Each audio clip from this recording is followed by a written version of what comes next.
Hey guys, what is up? It is me, Pagey here, once again with another video on The Flash Season 4. So when this video goes up, we should be just over 3 weeks from the start of San Diego Comic-Con 2017, which is always a very exciting time of the year as we get a whole lot of information drops and trailers for our favorite TV shows and movies. So as I said, we're just over 3 weeks away from, Comic-Con roughly. So from now until then, we will get little sprinkles and teasers of what the big reveals and such will be at the respective panels for or from the different TV shows and movies. But luckily, we have recently got some releases for our DC TV shows, the first of which we will go over in this video. And as you can tell by the title, that is The Flash Season 4. Just a couple of quick things to mention about The Flash Season 4 before we go over what was released. The first of these is the release date of The Flash Season 4 on TV.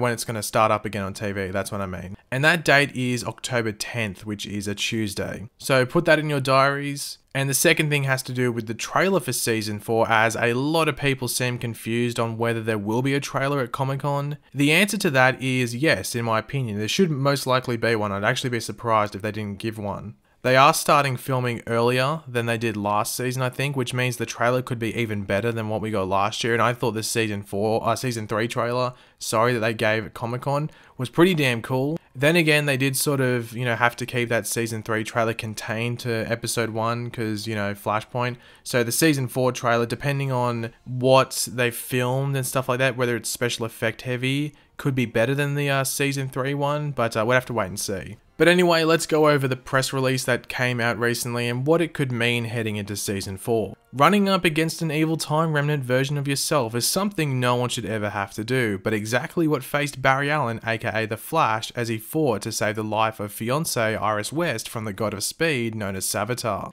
Barry's victory was short-lived, however, as an unbalanced speed force began to wreak havoc on Central City, forcing Barry to sacrifice himself for the greater good. With the fastest man alive now trapped inside an extra-dimensional energy and unknown dangers lurking in the shadows, it will be up to Team Flash to free Barry from his own personal hell. So right there, we essentially had a recap of the ending of Season 3 with some teasers to the early events of Season 4 at the end right there. Obviously, it states Barry being stuck in the Speed Force, which we of course already knew, but the thing that definitely caught my eye was unknown dangers lurking in the shadows. This obviously hints at some forces that, Team Flash will have to deal with, whether that be with or without Barry. But speaking of forces that Team Flash will have to face, one thing that could be confirmed come the Comic-Con panel for The Flash is actually the confirmation of the Season 4 villain. It was reported the other week that Clifford DeVoe, aka The Thinker, would be the villain for Season 4 of The Flash.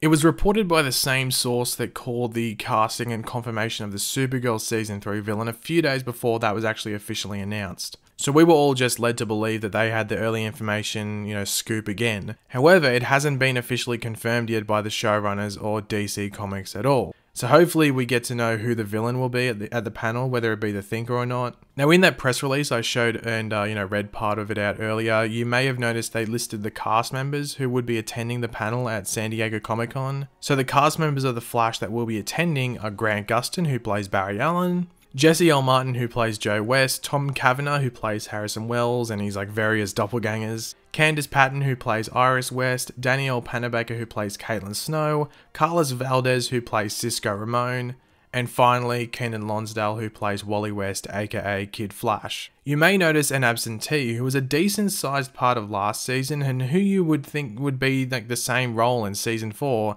and that is Tom Felton, who played Julian Albert. Now I bring this up as I did see some people thinking that his absence meant that he won't be in Season 4, and that isn't the case. The simple answer to why he isn't there is just due to the size of the panel. They really can't have too many cast members on the panels as they just become, overcrowded. So really they just try and keep it to the main cast, if you know what I mean. And, even then, some of the cast will probably say hardly anything apart from maybe a 5 to 10 second response every now and then. So really don't look at Tom Felton's exclusion from the panel as a massive thing. He might have work then, who knows what he's doing. Now, the last thing I want to talk about is actually my expectations from the trailer, and I've sort of just got them dot pointed. So the first one is just Central City and chaos. I think that's a main thing to sort of highlight in the trailer, just to show what Barry's absence means. Like, even though Wally might be able to, you know, maintain some of the chaos, he's not as experienced or good as Barry. Like, that's the simple way to put it. Like, Barry's absence is being felt in Central City, and it's just in chaos for the most part. And along with this, as I said, with Wally's trying to maintain most of it, but he's struggling with his new responsibility. He's struggling without Barry. He's struggling with, like, the weight that's on his shoulders. I think they really need to focus on that in the trailer. Seeing new metahumans would be cool. The producers have said that they are introducing a new like cause for metahumans in season 4. It could be that storm that was at the end of season 3. We really don't know how they're going to introduce it. You would think it would be that storm, but we'd have to wait and see, you know, come season 4. Obviously a hint at the villain in the season 3 trailer. They had like alchemy inscribed on the mirror, and then they showed like Dr. Alchemy's face pop up. There was no Savitar, but they hinted at a villain that was a, you know, a multi-episode villain, which was Dr. Alchemy. So I think they need to do that in the trailer as well, and maybe get the first look, whether it be the Thinker, whether it be someone else, who knows what they're going to do. But just something to do with the villain, I think, is very important to have in the trailer. And the last thing, which I think we're all expecting to see, is Barry in the Speed Force, and maybe what he's dealing with. Not like a massive spoiler of it, but just a hint at what Barry's dealing with in the Speed Force, and I think we'll definitely get that in the trailer. But thanks for watching, guys. If you did enjoy the video, it would be awesome if you could leave a like. Let me know in the comments section down below about anything that I've mentioned in this video. What are your expectations from the trailer? What are you looking forward to most in the trailer? Like, what are you looking forward most to seeing? That's what I mean. Like, is it Wally running around as Kid Flash trying to contain the city? Or is it seeing like what Barry's dealing with in the Speed Force and stuff like that? Just let me know what you're looking forward to most in the comment section down below. And of course, if you are new to the channel, make sure to subscribe. I'll catch you later, guys. Goodbye.